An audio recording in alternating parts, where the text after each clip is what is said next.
Hello guys, welcome back to my channel. ಇವತ್ತಿನ vlog ನಮ್ಮ ಏರಿಯಾದಲ್ಲಿರುವಂಥ ಪಟೇಲಮ್ಮ ಅಮ್ಮನ ಜಾತ್ರೆ ಇತ್ತು. ಸೊ ನಾನು ನನ್ನ ಮಕ್ಕಳೆಲ್ಲ ಹೋಗಿದ್ವಿ. ಇದು 46ನೇಯ ಪಟೇಲಮ್ಮ ದೇವಸ್ಥಾನವಾದ ಜಾತ್ರೆ. ಸೊ ಅಲ್ಲಿ ಎಲ್ಲರೂ ತಂಬಿಟ್ಟು ಮಾಡಿ ಭಕ್ತಿಯಿಂದ ಪೂಜೆ ಮಾಡಿ ತೇರನ್ನು ನೋಡಿಕೊಂಡು ನಾವು ಎಲ್ಲ ದೇವಸ್ಥಾನಕ್ಕೆ ಹಾಗೆ ಒಳಗಡೆ ಹೋದ್ವಿ.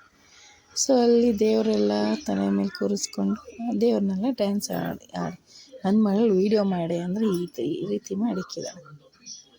ಸೊ ನಾನು ಇವಾಗ ಮಾಡಿರೋದು ಒಂಚೂರು ಕ್ಲಿಯರಿಟಿ ಇದೆ.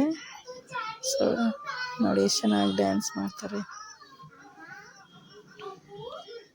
ಸೊ ಇದಾಯಿತು ಪಟೇಲಮ್ಮನ ಜಾತ್ರೆ. ಅಲ್ಲಿ ಡ್ಯಾನ್ಸು ಲಂಚ್ ಮಾಡಿದರು. ಸೊ ಪಲಾವ್, ಅನ್ನ ಸಾಂಬಾರು, ಕಾಳುಗೊಜ್ಜು ಚೆನ್ನಾಗಿದ್ದು ಪ್ರಸಾದ ತಿಂದ್ಕೊಂಡು ಅಲ್ಲೇ ಒಂದು 10 ನಿಮಿಷ ನೋಡಿಕೊಂಡು ಎಲ್ಲ ಪೂಜೆ ಮಾಡ್ತಿದ್ರು. ಎಲ್ಲ ತಂಬಿಟ್ಟೆಲ್ಲ ಇಡ್ತಾಯಿದ್ರು. ಪ್ರಸಾದನ ತಗೊಂಡು ನಾವು ಮನೆಗೆ ಸೀದಾ ಬಂದ್ವಿ. ತುಂಬ ಚೆನ್ನಾಗಿ ವಿಜೃಂಭಣೆಯನ್ನು ವರ್ಷ ಮಾಡ್ತಾರೆ. ಸೊ ದೊಡ್ಡ ದೇವಸ್ಥಾನ, ಅಲ್ಲೇ ಒಂದು ದೊಡ್ಡ ಚೌಟ್ರಿ ಇದೆ, ಅದ್ರ ಕೆಳಗಡೆ ಹಾಲ್ ಇದೆ ಊಟಕ್ಕೆ. ಸೊ ನಮ್ಮ ಏರಿಯಾಗೆ ಬಂದಾಗ ನೀವು ದೇವಸ್ಥಾನನ ನೋಡೋದು ಮರಿಬೇಡಿ. ಇದಿರೋದು ಪಟೇಲಮ್ಮ